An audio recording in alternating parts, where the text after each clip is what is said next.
Bien les amis, on va aller retirer le dossard en ce J-1 du départ. Jour tant attendu depuis des mois maintenant, et je dirais presque depuis un an. Mais c'est pas sûr qu'il fasse aussi beau demain, parce que là on a quand même un temps très beau aujourd'hui, c'était complètement inattendu par rapport à ce qui était prévu. On verra demain, hein. Allons-y.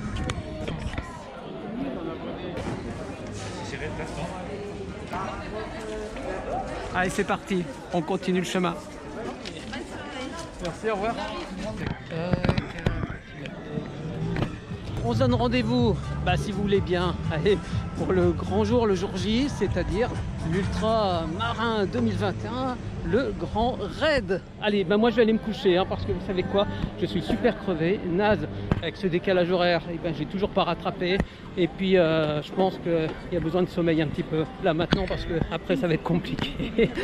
Allez, on y va, à demain.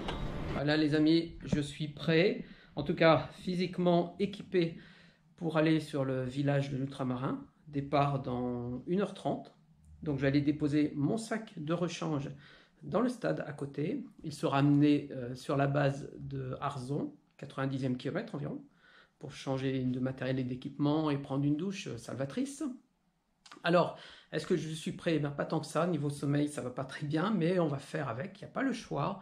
J'ai dû me charger un petit peu plus, prendre un survêtement pour le bas, prendre un vêtement pour le haut, prendre un vêtement de pluie plus adapté que celui que j'avais initialement prévu. Et oui, c'est les aléas de la météo.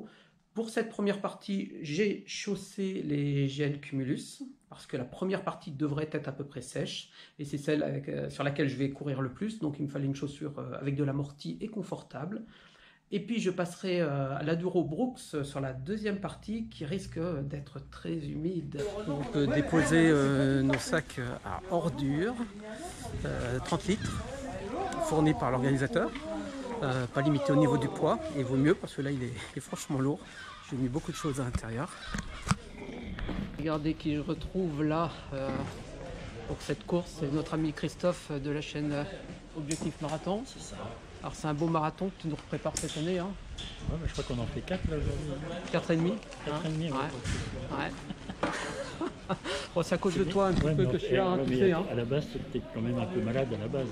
Un petit peu, oui. Ouais, donc, ah oui, okay. Mais tu sais, je me suis pas soigné. D'accord. Moi non plus. Moi, ça veut dire, en plus, je re-signe. Bon, allez. Alors, en 2 mots, qu'est-ce qui te motive à le refaire cette année? La gestion de la fatigue. Parce que l'année dernière, il y a 2 ans déjà. J'étais parti sans avoir dormi la veille. C'était un peu plus facile. J'ai 3 nuits sans dormir. Tu vas voir ça. Je vais voir, ouais. Enfin 2 nuits, j'espère faire plus de nuits. Ouais. T'as pas dormi? Oui, j'ai mal dormi les nuits précédentes, mais... Ouais. Non, si, après le plaisir de l'avoir fait, de l'avoir fini. Et puis de l'arrivée. D'arriver au bout. Le kiff. L'arrivée, c'est peu importe l'état, peu importe l'arrivée. Ouais. C'est ce qui nous pousse. Et le dépassement de soi, parce que c'est un sacré challenge quand même. Surtout à nos âges. À nos âges. Conditions physiques. Tu dois avoir quelques mois de plus que moi. C'est vrai. Oh là, ouais. Donc. C'est pour ça que tu pars derrière moi. C'est pour ça que je pars après. Écoute, le privilège de l'âge. Hein. C'est ça. Voilà. Bon, on va se retrouver sur la ligne de départ. Ouais, et puis pas que. Et puis pas que, j'espère bien, sur la ligne d'arrivée. Oui, pas que. Et puis faut pas le dire pour la bière après. Non, on n'a rien. J'ai coupé, il n'y a pas de problème. 18h40, encore 20 minutes. Et dans 20 minutes, on va démarrer. Mon Dieu, qu'est-ce que ça va donner cette épreuve? Je ne sais pas. Je m'attends au pire comme au meilleur. Et je pense que ça va être dur, mais on est venu chercher de la difficulté quand même. Hein. On est venu vraiment chercher quelque chose de difficile, une expérience unique. Et là, on en parle sur la route, hein, comme d'habitude. À tout à l'heure. Allez, ça y est, c'est parti les amis. Sur l'Ultramarin 2021, c'est un truc de malade. Qui aurait pu croire ça il y a un an? Enfin, attention, je ne suis pas arrivé, hein. Je suis déjà parti. Allez, on met le masque. Et voilà. Alors le public, c'est les derniers salles, si vous faire plus de bruit que ça. C'est les derniers qui sont. Quelle ambiance. Il y a vraiment beaucoup de monde, même parmi le public. Ça fait chaud au cœur pour nous réchauffer en ce temps un petit peu frisqué de ce 2 juillet. Juillet Tu as oublié que c'était l'été.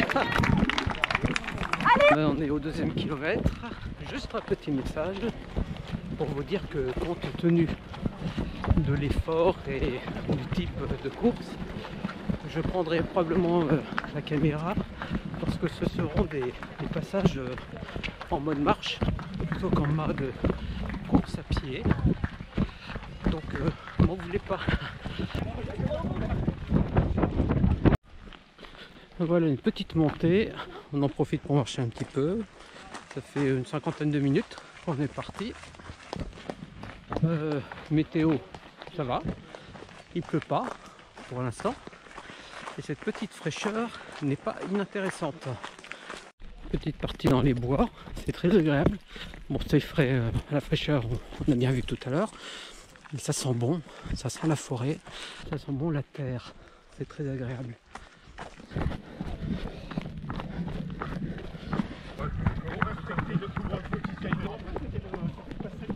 Deuxième kilomètre. L'idée de se dire qu'il reste 163 km est assez troublante. C'est difficile à concevoir parce que j'ai pas d'expérience sur cette distance là, parce que 163 je sais pas quoi dire, je sais pas,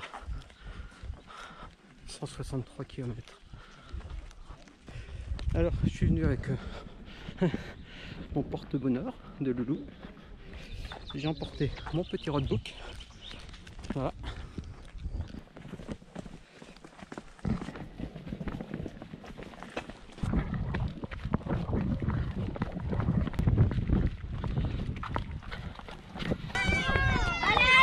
Merci. Allez, allez, allez, allez. Allez. Allez. Allez, allez, allez. Alors, objectif, la première barrière horaire qui est au 28e kilomètre, ou 28,50, je ne sais plus. Et là, on va s'autoriser une bonne pause de 45 minutes.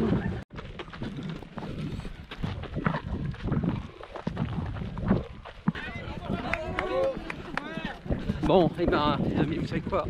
Il n'y a pas à dire, hein, le public breton est bien plus sympathique que le public parisien qu'on peut retrouver sur le marathon de Paris, parce que là, il y a des gens vraiment qui encouragent. Et ça fait chaud au cœur, quoi. Allez, on fait un petit point, il est 22 h, 23e kilomètre. Finalement, malgré une moyenne qui est très basse, je suis à moins de 8 km/h. J'arrive à être dans les temps parce que je m'étais prévu... Check. Raté. Je m'étais prévu 2 arrêts de 10 minutes que je ne vais pas faire, ce qui me permet d'être dans les temps. Pourquoi je ne les fais pas? Bah, comme je l'ai dit, c'est pour être dans les temps. Et puis, vu le temps qu'il fait, pour ainsi dire, la fraîcheur, bien, ça nécessite beaucoup moins de repos que le temps que j'avais à Tahiti, forcément. Et nécessitant moins de repos, je peux me permettre de ne pas les faire. On n'a pas trop chaud, au niveau du cardio il reste raisonnable. Alors pourquoi la moyenne est bien inférieure à ce que j'ai prévu? Bah, c'est à cause du terrain. Ça doit être plat, c'est une succession de bosses avec différentes difficultés techniques. Ça va des racines sur lesquelles j'ai failli me ramasser 2 ou 3 fois, et je ne suis pas le seul, à des roches, à du sable, à des cailloux. Ça grimpe, ça redescend avec des singles, et ce qui offre parfois difficilement la possibilité de courir, voire même de dépasser. Donc c'est ce qui explique cette moyenne d'environ 8 km/h au lieu de 8,5 que j'avais envisagé. Voilà, on se retrouve au ravito dans 5 km.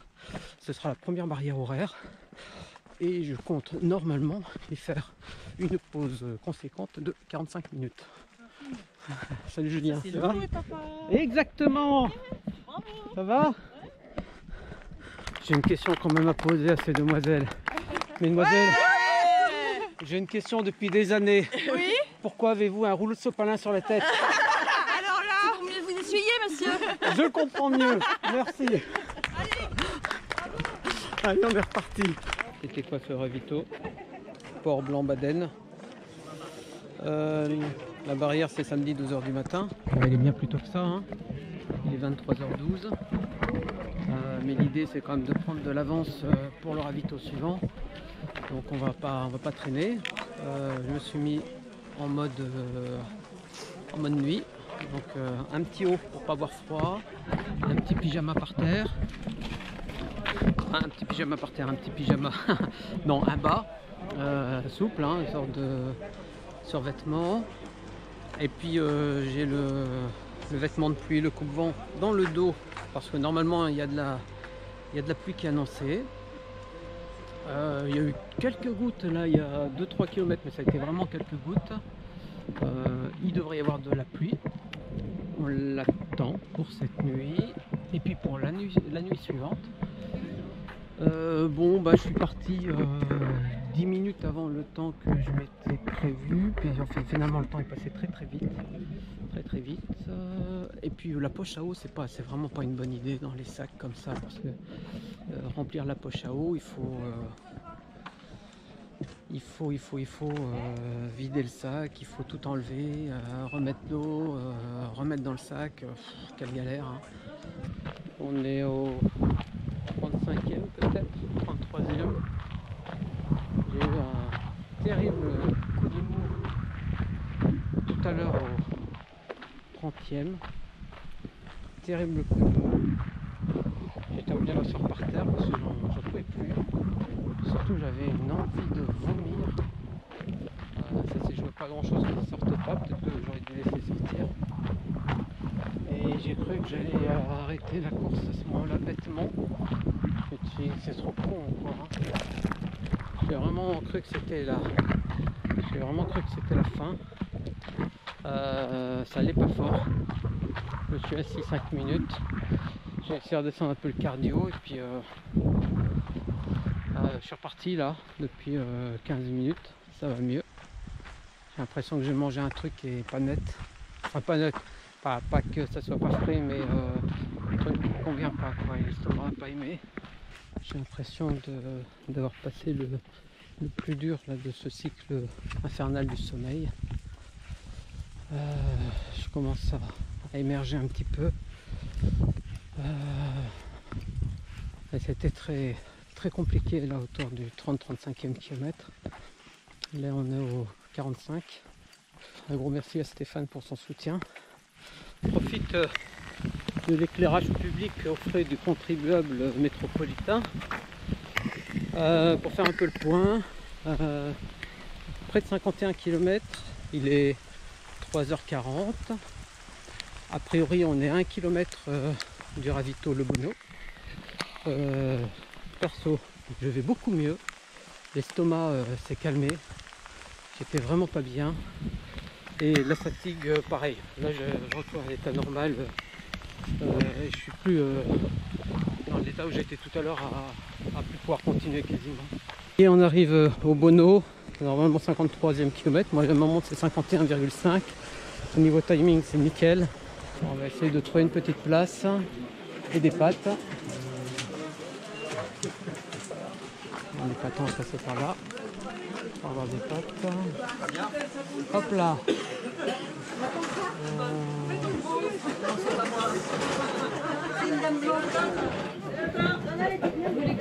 Des pâtes avec du fromage, s'il vous plaît.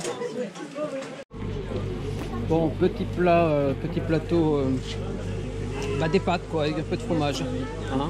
Hop là. Hop là.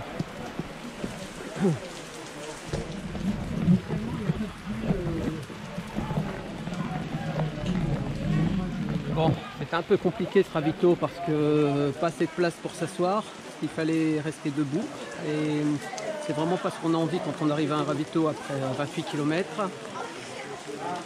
Bon, c'est pas comme si on savait qu'il allait pleuvoir depuis 3 jours, hein. Bon, on va faire avec. Alors, je vais changer la batterie de la GoPro et l'autre batterie est en charge dans la poche. Et oui, j'ai tout prévu. Bon, alors, je vous dois quand même une petite explication sur ce qui s'est passé tout à l'heure, hein, au 30e kilomètre. Là, ma foi, j'ai souffert de deux choses. L'estomac qui a failli tout rejeter. Je pense avoir mangé un truc qui ne me convenait pas au ravito du kilomètre 28. Ça peut arriver qu'on vomisse hein, quand au niveau cardio on en donne un peu trop, mais c'était pas le cas. Et puis je sais contrôler mon cardio sur ce type d'épreuve justement pour éviter que ça monte trop. J'étais juste dans l'orange et il n'y a pas de raison que ça me le fasse. Et puis juste derrière, un énorme coup de fatigue, quoi. Décalage horaire que j'ai toujours pas réglé depuis l'arrivée, il y a 4 jours, en métropole.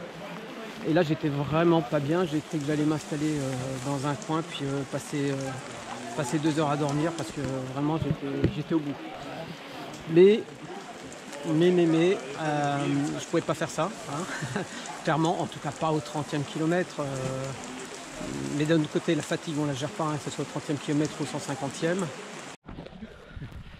63e kilomètre, il est 6h20 du matin. On a passé une nuit très humide, mais il continue à pleuvoir un petit peu. Ben, il est temps que ça cesse. On en a marre. Donc le sol est boueux. Et pour le coup, les chaussures de running sur ce sol-là, c'est stratégiquement pas très malin. Mais comme on attend également de l'appui sur la seconde partie, et pas mal non plus, donc réserver les Brooks-Aduro pour la deuxième partie, c'est pas forcément con non plus. L'idéal aurait peut-être été d'en avoir 2 paires, ou à la limite conserver la même paire pour les 2 parties. Bon, on avance bien quand même, on est peut-être pas à 6 km/h, mais un peu en deçà. Et on s'approche de crack ou cracache. Ça se prononce crack ou cracache? On sait pas. Ou crash. Amis bretons, si vous le savez, ben, dites-le nous en commentaire. Et puis j'espère qu'on en profitera pour se reposer un petit peu, pour boire quelque chose de chaud. Et puis voilà, à tout à l'heure. 67 km, mais je crois qu'officiellement il est au 68e. Et puis il est 7h du matin. Allez, ici, faire un petit repos, une trentaine de minutes.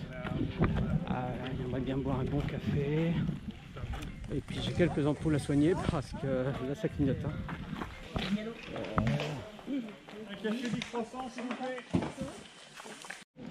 Bon allez, je vais essayer d'enlever la veste de pluie. On va essayer d'y croire.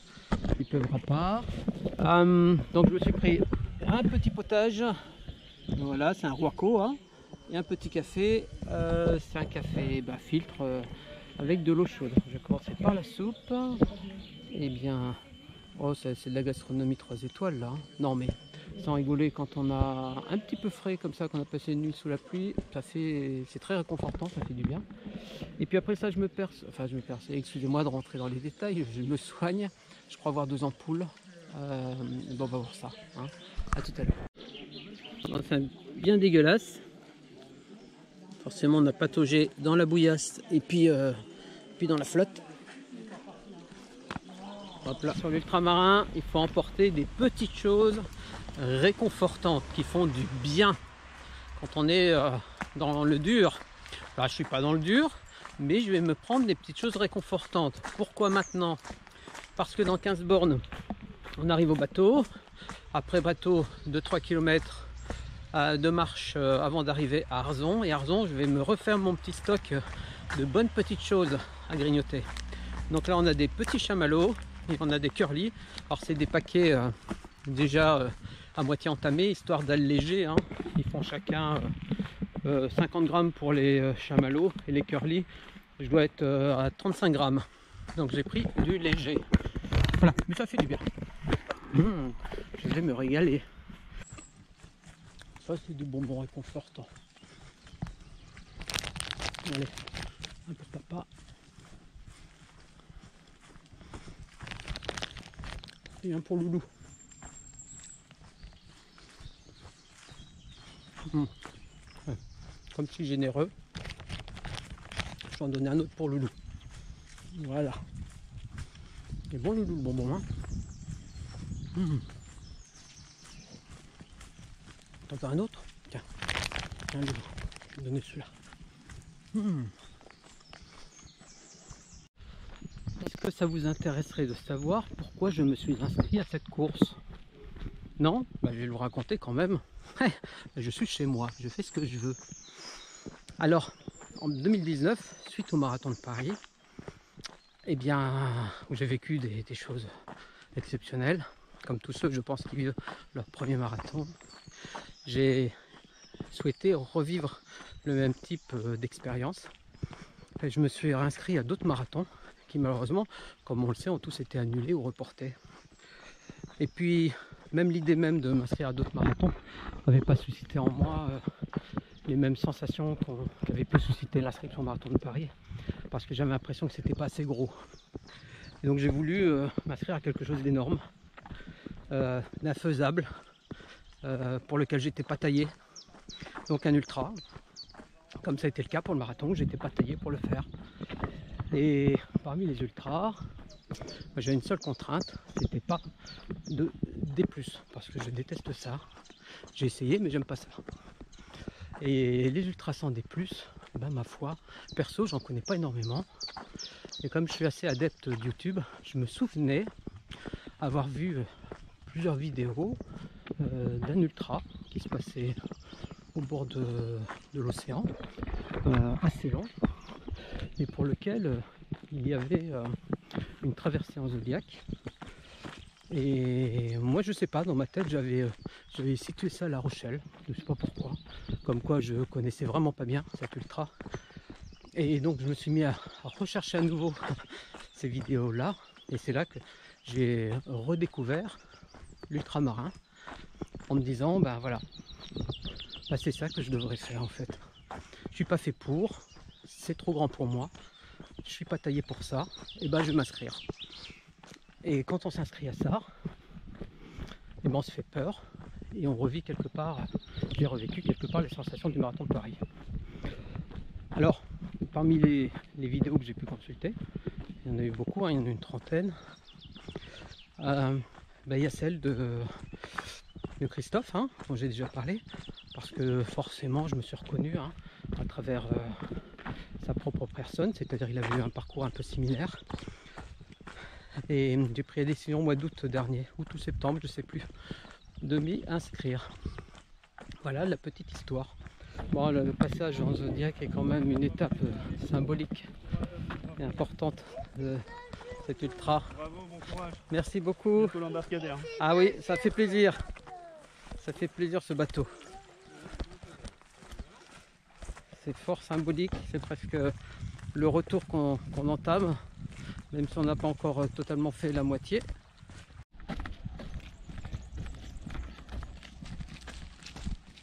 Ah, besoin d'aide pour le fermer peut-être. Oh mais non. Ça boudine, ouais. C'est vrai que ça boudine un peu. C'est une doudoune. Ça bon, c'est exprès. Voilà. Alors comme Thibaut. Voilà, bon, on te reconnaît bien là. Hein. Oui, n'est-ce pas? Enfin, les lunettes, le masque et puis le joli gilet. Ça fait un peu jupe hein, comme ça. Voilà.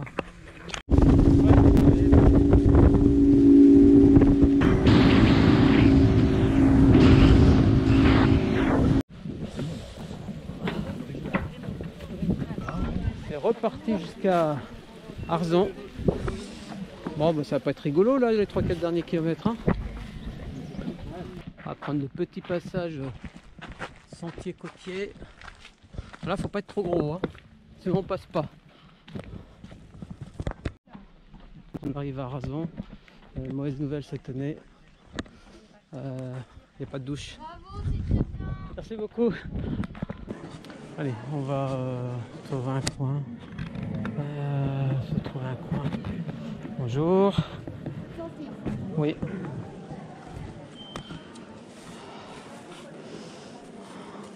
Il est lourd celui-là. Hein. Non, il y a plus lourd. Ah, il y a plus lourd. Ah, oui. Ah, mais ils mettent des briques exprès. Hein. Ah oui, Il y en a, je les connais. Nous, en fait, pense à nous. Exactement, c'est fait exprès. Bon, on va se prendre une table. Vous avez des vestiaires là-bas, les toilettes, Ouais. sur votre gauche, Ouais, et le ravitaillement chaud, d'accord, je vais aller voir ça. si vous voulez des soins là-bas. Merci beaucoup. Je me suis changé quand même sans douche. Heureusement que j'avais apporté des lingettes désinfectantes, ça a aidé. Puis là, je fais une petite séance de récupération pour les jambes. Chaussettes de contention. Je vais les emporter sur le reste du parcours parce que ça pourrait être utile de faire des petites séances de récupération comme ça au prochain ravito parce que ça va être très compliqué le retour.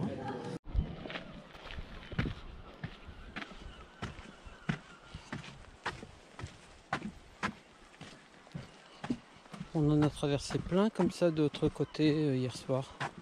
Malheureusement, dans la nuit, c'était compliqué de filmer ces passages en bois. Mais il y en a eu pas mal, dont certains qui étaient assez longs, c'était très sympa. Bon, là il y a de la racine. Je crois que s'il devait y avoir un mot qui résume l'ultramarin, pour moi ce mot ce serait racine. Il y a de la racine, il y a du sable, il y a des galets, il y a des cailloux, il y a des rochers, il y a de la terre, il y a un peu de route, il y a du bois.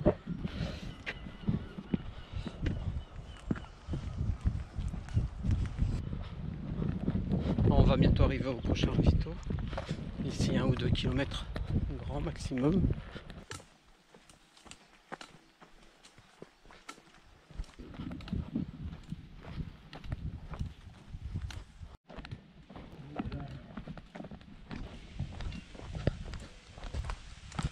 Là on arrive au ravito qui était à 11 km.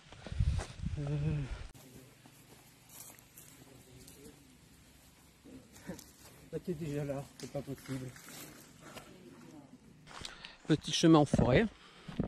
C'est pas le type de paysage qu'on montre habituellement quand on parle de l'ultramarin.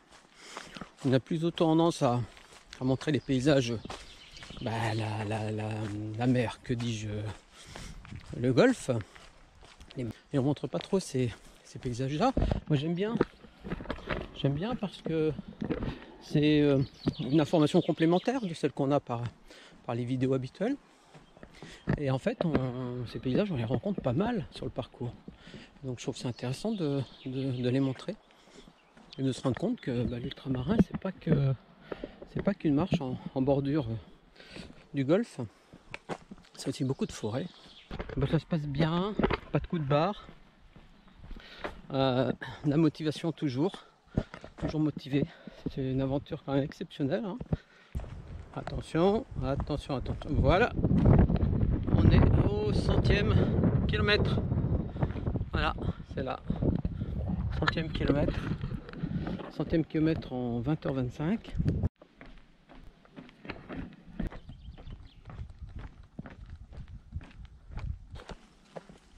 Oh là là. Il marche très haut. Ah!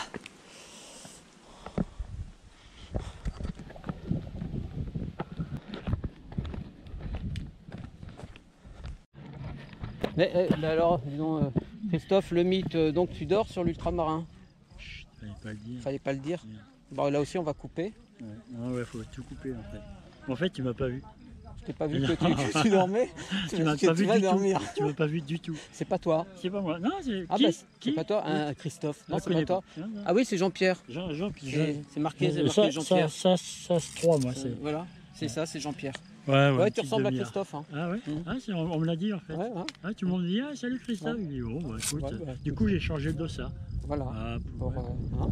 Donc tu vas dormir quoi, une petite demi-heure pour te remettre en forme? Et 5h30, on a jusqu'à 22h ouais, c'est ça. pour faire 10-11 km. Après, moi j'ai prévu sur les tronçons suivants de ralentir le pas à 4 km/h en moyenne. Donc, tu cours et tu marches encore? Non, là tu marches.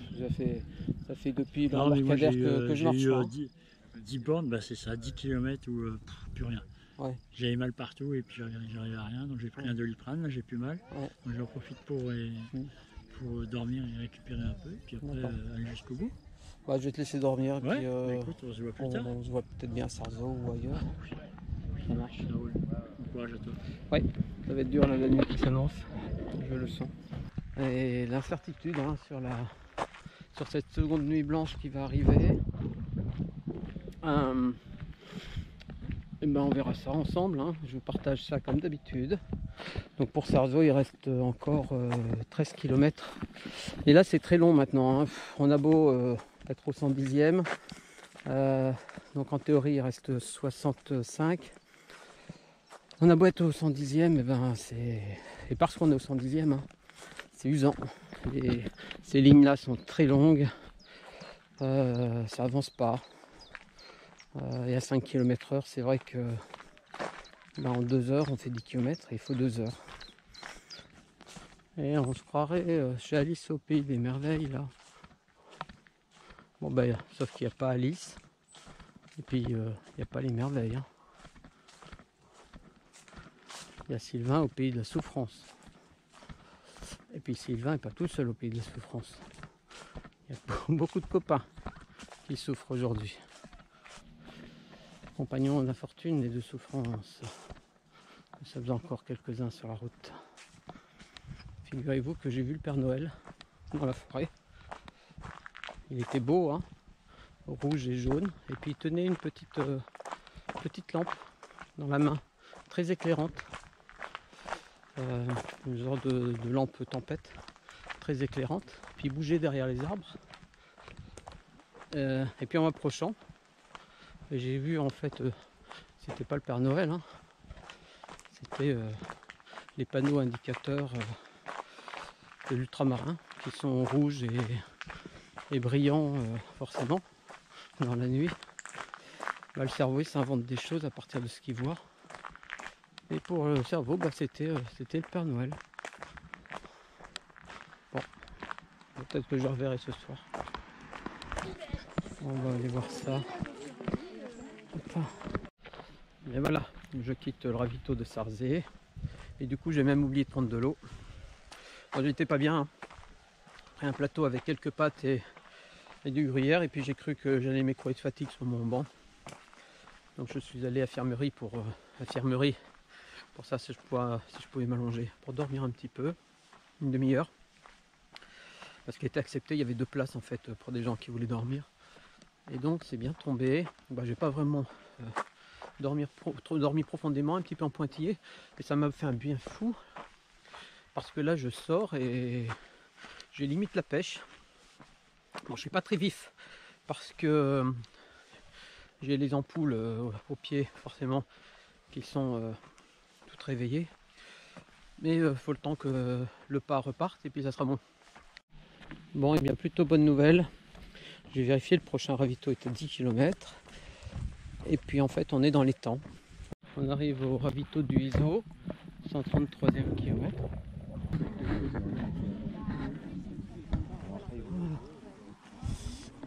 Voilà.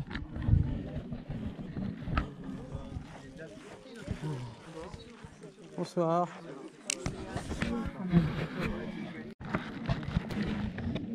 Voilà, pâtes et fromage râpé. Il est temps que ça se termine parce qu'il reste 28 km en fait. 28 km que j'avais prévu de commencer à quelle heure que j'avais prévu sur mon petit récapitulatif. Tronçon 9 que j'avais prévu de commencer à 4h43 et 3h50, une heure avant, mais comme je vais y aller vraiment doucement, 30 bornes en y allant vraiment doucement une heure avant, je pense qu'il faut bien ça pour compenser le fait, hein, pour arriver à la même heure prévue. Allez, j'y vais, on se retrouve quand il fait jour. Eh bien ça souffle ce matin, on a de la chance, la pluie s'est arrêtée parce qu'il a plu une bonne partie de la nuit, c'était le déluge. Et puis là on est sur les 20 derniers kilomètres. On fait une grosse boucle dans Séné. Une boucle qui se terminera normalement direction Vannes. Alors là on fait le tour de Séné. On voit pas très bien. Bien, il manque une douzaine de kilomètres. Ça devrait être plus très long, mais là les amis, je suis dans le dur. Hein. Encore ce sommeil qui vient me titiller. Je titube un peu sur la route. Et puis j'ai des hallucinations. Je ne vais pas vous faire le détail, hein, mais voilà, donc le sommeil. j'arrive enfin au port de Vannes.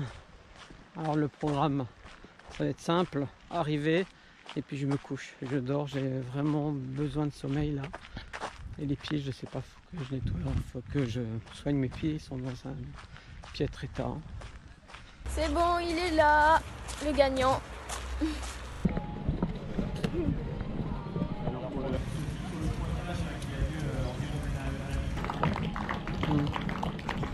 Allez, regardez, il y en a encore d'autres qui arrivent tout au fond là-bas de la ligne droite. Regardez, il y en a encore d'autres qui arrivent tout au fond là-bas de la ligne droite. Bien sûr, on savoure tout sourire sur le tapis rouge.